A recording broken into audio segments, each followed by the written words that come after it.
Hi, അപ്പോൾ ഇന്ന് ചെയ്യുന്ന വർക്കെല്ലാം അപ്പോൾ ചുക്കാപ്പിയായിട്ട് ബന്ധപ്പെട്ടിട്ട് ഇവിടെ വന്നതാണ്. അപ്പോൾ ആന്റണി ചേട്ടൻ്റെ യൂട്യൂബ് ചാനലാണ്.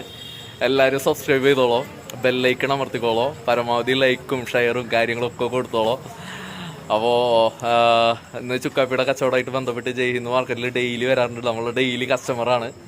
പച്ചക്കറിയുടെ സ്പോട്ട് അതാണ്. ഇന്ന് ക്ലോസ് ആയി. അപ്പോൾ പച്ചക്കറി കാര്യങ്ങളൊക്കെ ഇവിടെ വന്ന് വാങ്ങാവുന്നതാണ്, വിലക്കുറവിന് വാങ്ങാവുന്നതാണ്. നമ്മൾ ഈ സൂപ്പർ മാർക്കറ്റിലും കാര്യങ്ങളിലും ഈ പറഞ്ഞ പോലെ വലിയ കടകളിലൊക്കെ പോണേക്കാളും 100% റേറ്റ് കുറവിന് മാർക്കറ്റിൽ സാധനം കിട്ടും അല്ലേ? തീർച്ചയായിട്ടും എല്ലാ വില കുറവാണ്. ഹോൾസെയിൽ റേറ്റിനാണ് കിട്ടുക. അതായത് സൂപ്പർ മാർക്കറ്റിനേക്കാളൊക്കെ ബെറ്റർ ആയിട്ടുള്ള ഒരു പ്രൈസിനാണ് ഇവിടെ കിട്ടുക. അപ്പോൾ എല്ലാവരും സപ്പോർട്ട് ചെയ്യുക, ചാനൽ സപ്പോർട്ട് ചെയ്യുക, അതേപോലെ തന്നെ പച്ചക്കറി കച്ചവടം സപ്പോർട്ട് ചെയ്യുക, നമ്മുടെ ചുക്കാപ്പി കച്ചവടം സപ്പോർട്ട് ചെയ്യുക എന്ന് പറഞ്ഞുകൊണ്ട് ബൈ അല്ലേട്ടാ.